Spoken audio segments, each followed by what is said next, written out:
सखी सावली काव्यांजली। प्रीतम बस बसा कशाला उठताय? प्रीतम तू ठीक आहेस ना? तुझं डोकं दुखतंय का? एक मिनिट, चक्कर तुम्हाला आली होती? मी ठीक आहे, माझं मगाशी जरा डोकं ठणकर होतं, पण आता मी औषधं घेतोय, बरं वाटेल मला। तुम्ही माझी नका काळजी करू। तुम्हाला काय झालंय? मी उन्हात का उभ्या होता?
पुष्पांजलीच्या काकूने त्याला बाहेर उन्हात उभा करून ठेवलं होतं।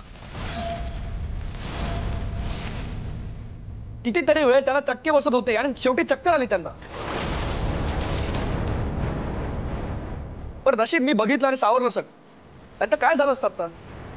मला कोणी सांगेल का हे सगळं काय सुरू आहे? हा काय प्रकार आहे सगळा? काय झालं? तुम्हाला यातली काही कल्पना नव्हती का?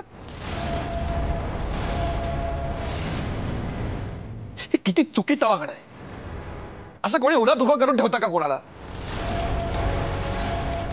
ते काय नाही, त्यांच्या काकू जर असाच त्रास देत असतील ना त्यांना, तर आई तू लवकरात लवकर त्यांच्याशी बोल आणि लक्ष घाल।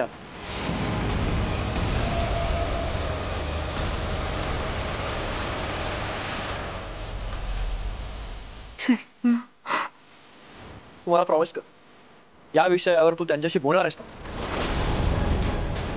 का मी बोलू?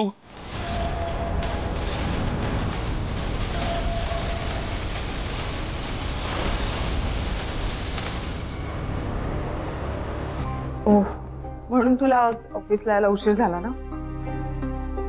बर, आता कशी तब्येत आहे तुझ्या धीराची? काय नाव म्हणालीस? प्रीतम.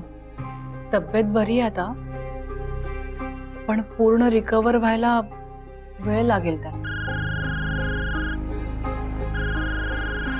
एक मिनिट, बाबांचा फोन। हा बाबा बोला। काव्या, बाळा पोचलीच ऑफिसला? हो पोहोचले।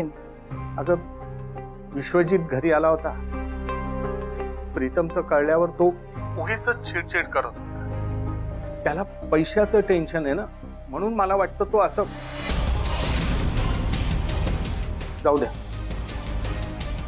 कामात असशील ना, आपण बोलू नंतर। हा चल। हो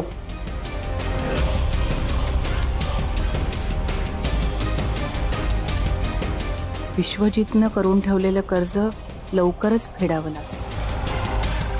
आईंचं आणि बाबांचं टेन्शन तरी कमी होईल।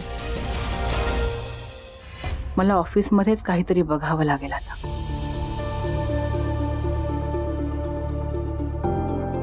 नारायणी। हा बोल ना। ऑफिसमधून पैसे ॲडव्हान्स घ्यायचे असतील लोन म्हणून, तर काय करावं लागेल? काय प्रोसिजर आहे? लोन? अगं पण तुला कशासाठी हवंय लोन? आहे थोडी गरज, सांग ना प्लीज, काय करावं लागेल?